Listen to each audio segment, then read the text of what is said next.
Hello friends, welcome to my YouTube channel 3D job scanner. आज हम discuss करते हैं जो वैकेंसी निकली है हमारी ICMR क्या Indian council of medical research की एक लैब है। NIMR national institute of malaria research, ये पोस्ट निकली है जो कि दिल्ली में है। और ये इनमें पहले हम पोस्टें देख लेते हैं कौन कौन सी निकली हैं। नोटिफिकेशन नंबर ये है, डेट ये है। और इसमें सबसे पहले टेक्निकल असिस्टेंट की 26 पोस्टें हैं, टेक्नीशियन की एक पोस्ट है, टेक्नीशियन ग्रेड 1 है की पोस्टें हैं, और लेबोरेटरी अटेंडेंट की पोस्टें हैं। सबसे पहले हम टेक्निकल असिस्टेंट की पोस्ट देख लेते हैं। टेक्निकल असिस्टेंट की 26 पोस्टें हैं, 13 अनरिजर्व्ड हैं, 4 SC कैटेगरी की, 1 ST और 6 OBC की हैं, और 2 पोस्टें हैं EWS कैटेगरी की हैं, और पर्सन विद डिसेबल की एक पोस्ट है। एक्स सर्विसमैन के लिए कोई पोस्ट नहीं है इसमें। तो जो पे लेवल है इसके अंदर लेवल 6 है, और जो इनिशियल सैलरी जो आपकी बेसिक होगी 35,400 होगी, और आपको अराउंड ये आपकी जो सैलरी है 50,000 के करीब बन जाती है। स्टार्टिंग में 50 से अबव ही जाती है शायद। तो दूसरी पोस्ट है वो है टेक्नीशियन। तो टेक्नीशियन की टोटल 49 पोस्टें हैं, 22 अनरिजर्व्ड हैं, 5 SC के लिए हैं, 3 ST के लिए हैं, और 14 पोस्टें OBC के लिए हैं, और 5 पोस्टें EWS के लिए हैं, और पर्सन विद डिसेबल के लिए 2 पोस्टें हैं, एक्स सर्विस मैन के लिए 5 पोस्टें हैं। ये पे लेवल 2 की पोस्ट है, और 19,900 इसकी बेसिक रहती है, और सैलरी इसमें भी अच्छी बन जाती है आपकी। उसके बाद आपकी लेबोरेटरी अटेंडेंट की 4 पोस्टें हैं, टोटल 4 पोस्टें हैं, उसमें से 2 अनरिजर्व्ड हैं, एक OBC के लिए है, एक EWS कैटेगरी के लिए है, और एक आपकी पर्सन विद डिसेबल के लिए है। ये टोटल पोस्टें हैं, और पे लेवल 1 में है। इनिशियल जो आपकी सैलरी 18,000 पे रहेगी। तो जो आपने फॉर्म भरने का क्या जो लास्ट डेट है फॉर्म सबमिट करने की वो है 21/7/2023। ये ध्यान रखना कि जो 21/7/2023 तक आपका फॉर्म फिल करके भर के उसको और डिमांड ड्राफ्ट लगा के जहाँ पर ये पोस्टें हैं, जहाँ दिल्ली में इंस्टीट्यूट, वहाँ पहुँच जानी चाहिए 21/7/2023 से पहले पहले आपकी। तो आगे हम इनकी देख लेते हैं कि ये पोस्टें कभी भी इंक्रीज़ और डिक्रीज़ की जा सकती हैं। और जो वैकेंसीज नोटिफिकेशन है ये मेंशन रहा। और टेक्निकल कैडर जो आपने अप्लाई करना है वो ऑफलाइन एप्लीकेशन हैं आपके, और रेगुलर टेक्निकल कैडर पोस्टें हैं। तो सबसे पहले हम इनकी क्वालिफ़िकेशन देख लेते हैं। जो पोस्ट का नाम है TA technical assistant EE technical assistant post code है TAEE में, और पोस्ट का नाम है टेक्निकल असिस्टेंट इलेक्ट्रिकल इंजीनियरिंग। पे लेवल 6 है, एक ही पोस्ट है, और इसके लिए क्वालिफ़िकेशन क्या चाहिए आपका 3 साल का डिप्लोमा होना चाहिए, और साथ में 2 साल का आपका इलेक्ट्रिकल वर्क होना चाहिए किसी गवर्नमेंट से या रेप्यूटेड रजिस्टर्ड इंस्टीट्यूट से, या फिर आपके पास क्या होनी चाहिए BE या BTech की इलेक्ट्रिकल इंजीनियरिंग में डिग्री होनी चाहिए। जो आपकी एज है वो 30 साल तक जो अनरिजर्व्ड कैटेगरी है वो फिल कर सकते हैं।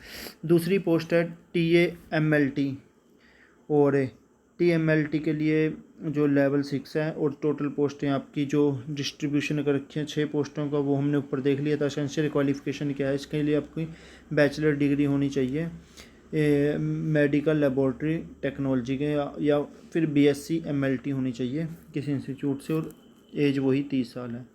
उसके बाद आपका TALS लाइफ साइंस। तो पोस्टों की जो डिस्ट्रीब्यूशन है ऊपर वैसे थी बताई हुई, लेकिन यहाँ पर आगे बता रखा है कि किस कैटेगरी में कितनी पोस्टें हैं, और किस पोस्ट के लिए आप अप्लाई करना चाहते हो तो उसमें कितनी पोस्टें हैं। टोटल पोस्टें 17 हैं, 9 अनरिजर्व्ड हैं, 2 SC की हैं, 1 ST की हैं, OBC की 4 हैं, EWS की 1 है। तो इसके लिए आपकी क्या है बैचलर डिग्री होनी चाहिए, और इन लाइफ साइंस में। तो पहले हम ये हमारा हो गया था बैचलर डिग्री होनी चाहिए हमारी लाइफ साइंस के अंदर, और किसी भी यूनिवर्सिटी से, और at least 1 of the following, एक इसके अलावा आपके पास एक सब्जेक्ट होना चाहिए geology, chemistry, biotechnology, biochemistry, microbiology, biostatics, environmental science, इनमें से एक एज ए सब्जेक्ट होना चाहिए, और 30 साल की एज होनी चाहिए। तो उसके बाद है पोस्ट का नाम है TAVS वेटनरी साइंस है। पोस्ट का टेक्निकल असिस्टेंट वेटनरी साइंस, इसके अंदर एक ही पोस्ट है और SC कैटेगरी में है। तो इसके लिए आपकी बैचलर डिग्री होनी चाहिए वेटनरी साइंस के अंदर किसी भी इंस्टीट्यूशन से, 30 साल आपकी एज होनी चाहिए। उसके बाद है TA फार्मा। तो TA तो इसके एक ही पोस्ट है OBC में, और इसके लिए आपको क्या चाहिए, बैचलर डिग्री होनी चाहिए फार्मेसी में या B फार्मेसी किसी भी इंस्टीट्यूशन से होनी चाहिए। तो आप इसके लिए अप्लाई कर सकते हो। जो एज है वो 30 साल है। उसके बाद आपकी पोस्ट का नाम टेक्नीशियन लाइफ साइंस। इसमें टोटल 18 पोस्टें हैं। जो मेन है हमारा लाइफ साइंस के अंदर काफ़ी अच्छी वैकेंसी आ रखी हैं, टेक्निकल असिस्टेंट में भी और टेक्नीशियन में भी। तो इसके अंदर है टोटल 18 पोस्टें, टोटल 40 पोस्टें हैं। 18 अनरिजर्व्ड हैं, 4 SC के लिए हैं, 2 ST के लिए हैं और 12 OBC के लिए हैं, और EWS के लिए 4 पोस्टें हैं। इसकी क्वालिफ़िकेशन क्या है, +2 होनी चाहिए आपकी in science subject with 55% marks, और एट लीस्ट 1 ईयर डिप्लोमा भी होना चाहिए मेडिकल लेबॉर्ट्री टेक्नोलॉजी में किसी भी गवर्नमेंट ऑर्गेनाइजेशन से। 28 साल आपकी एज होनी चाहिए, मतलब 28 साल मैक्सिमम आपकी एज है अप्लाई करने की। और नेक्स्ट पोस्ट है टेक्नीशियन CS कंप्यूटर साइंस के। पे लेवल आपका ये मेंशन है, और टोटल पोस्टें 9 हैं, 4 अनरिजर्व्ड है, 1 SC की, 1 ST, OBC की 2, EWS की 1।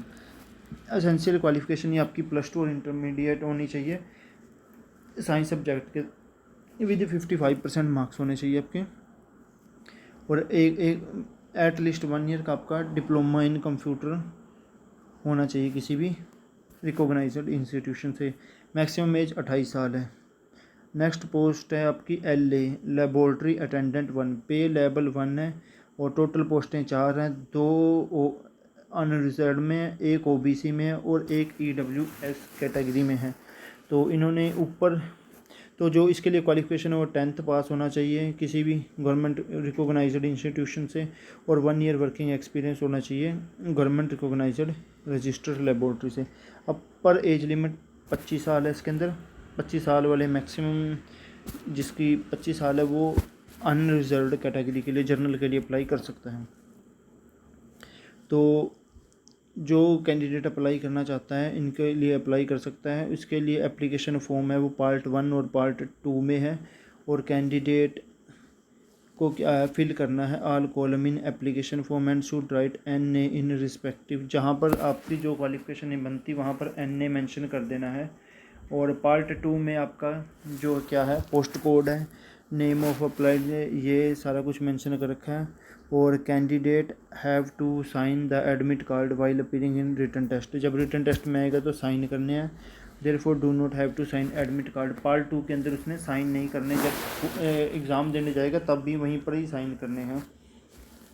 आपने क्या करना है, पार्ट 1 और पार्ट 2 को क्या करना है, इन्वलॉप के अंदर डाल देना है, और उसके ऊपर लिख देना है application for the post of, जिस पोस्ट के लिए आप अप्लाई कर रहे हो, और ये भेज देना है किसको, director national institute of malaria research sector 8 Dwarka new Delhi through, या तो स्पीड पोस्ट करोगे या रजिस्टर्ड पोस्ट से भेजोगे इसको। और ये आपके सारे जो फॉर्म हैं वो 21/7/2023 से पहले वहाँ पहुँच जाने चाहिए, ठीक है। और इसके साथ ही आपने एक डिमांड ड्राफ्ट भी लगाना है, जिसके एप्लीकेशन फ़ीस बोल लो आप इसको, 300 रुपये का डिमांड ड्राफ्ट बनवाना है। किसके फेवर में बनवाना है डिमांड ड्राफ्ट, आपका जो पेएबल होएगा न्यू दिल्ली में पेएबल होएगा, और किसके नाम पे बनवाना है, director national institute of malaria research new Delhi. इसकी इस वाली पर्टिकुलर जगह का आप स्क्रीनशॉट ले लीजिए, और जब आप डिमांड ड्राफ्ट बैंक में बनवाने जाओगे तो वहाँ से आप ये वाला एड्रेस मेंशन कर देना। जो भी कैंडिडेट SC ST और वोमेन कैंडिडेट हैं, PWD हैं, एक्स सर्विस मैन, उनको फ़ीस पे करने की ज़रूरत नहीं है, और इंस्टीट्यूट के एम्प्लॉइज़ को भी ज़रूरत है फ़ीस पे करने की। और कैंडिडेट को क्या क्या सेल्फ अटेस्टेड लगाना है, डेट ऑफ बर्थ का प्रूफ, एजुकेशनल वो प्रूफ की उन्होंने 10th कर रखी है, वर्क का एक्सपीरियंस, ठीक है। अगर गवर्नमेंट सेक्टर से तो एज रिलैक्सेशन लेना चाहता है तो वो वाला है, और इनकम का EWS कैटेगरी के केस में, और SC ST और OBC अगर कोई वो लेना चाहता है छूट लेना चाहता है किसी टाइप की, तो नो ऑब्जेक्शन सर्टिफिकेट, ओबीसी का डिक्लेरेशन फॉर्म, और जो आपका एक्सपीरियंस है वो इन्होंने बता रखा है, उस वाले फॉर्मेट आपने वो चाहिए, आपके पास एक्सपीरियंस होना चाहिए उस वाले फॉर्मेट में।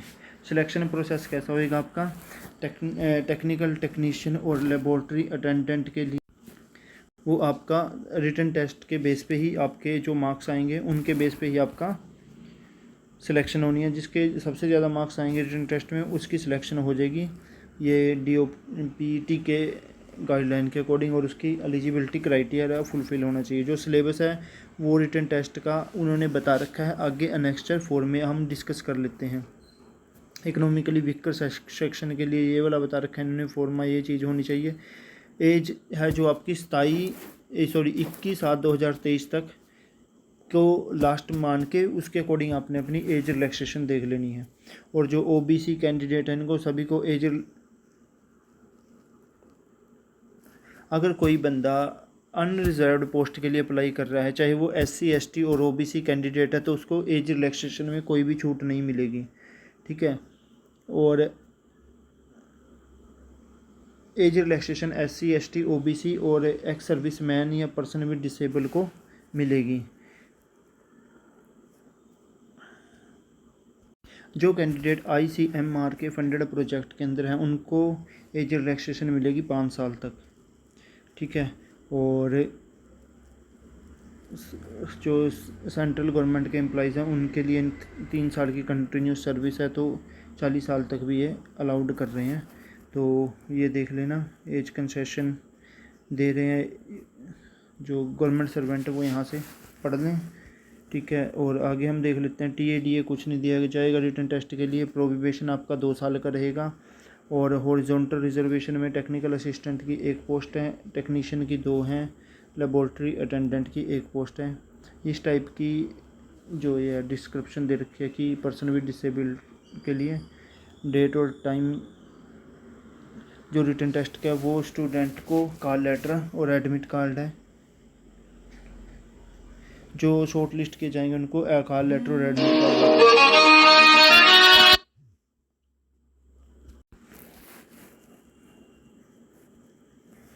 ठीक है। और सिलेक्टेड कैंडिडेट को कहीं पर भी ये पोस्ट कर सकते हैं, ऑल इंडिया लेवल पे ट्रांसफरेबल है। कोई ऑनलाइन जो कैंडिडेट है गवर्नमेंट जॉब कर रहे हैं उनको नो ऑब्जेक्शन सर्टिफिकेट और विजिलेंस क्लियरेंस देनी है अपनी अप्लाई करते हुए। और आपकी एजुकेशन है वो किसी बोर्ड या यूनिवर्सिटी से ही होनी चाहिए। अगर आप एप्लीकेशन फॉर्म अप्लाई करना चाहते हैं तो कर सकते हो, लेकिन एक सिंगल एप्लीकेशन फॉर्म नहीं, हर एक पोस्ट के लिए आपको अलग से एप्लीकेशन फॉर्म सबमिट करना पड़ेगा, ठीक है। और इसके अंदर बाकी तो पोस्टें कभी भी इंक्रीज डिक्रीज़ की जाती हैं, इनकी साइट पे बार बार विज़िट करते रहना आपको। और अब हम देख लेते हैं, ये जो फॉर्म है वो मैं उसमें ऐड कर दूंगा, अटैच कर दूंगा साथ में, तो आप वहाँ से देख लेना। ये सर्टिफिकेट है, किस किस टाइप के सर्टिफिकेट होने चाहिए आपके प्रोजेक्ट में, इस टाइप का एक्सपीरियंस होना चाहिए आपका।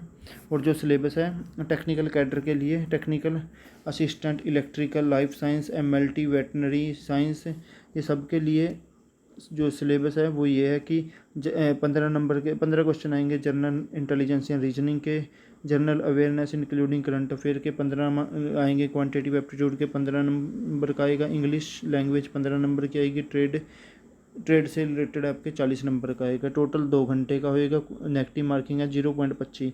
उसके बाद आपका technician life science computer section A में आपके जनरल इंटेलिजेंस एंड रीजनिंग आएगी जो कि 15 नंबर की होगी। General awareness including current affair section B में आएंगे, 15 मार्क्स के रहेंगे। और सेक्शन सी में क्वांटिटेटिव एप्टीट्यूड रहेगा जो 15 मार्क्स का है। और सेक्शन डी में इंग्लिश लैंग्वेज रहेगी 15 नंबर की। और सेक्शन ई में आपका ट्रेड टेस्ट और सब्जेक्ट का रहेगा 40 नंबर का। तो ये आपके टोटल हो गए 100, और 100 क्वेश्चन 100 मार्क्स के, ठीक है। 2 घंटे का पेपर रहेगा, आपकी नेगेटिव मार्किंग होगी 1/4, 0.25 आपकी नेगेटिव मार्किंग रहेगी।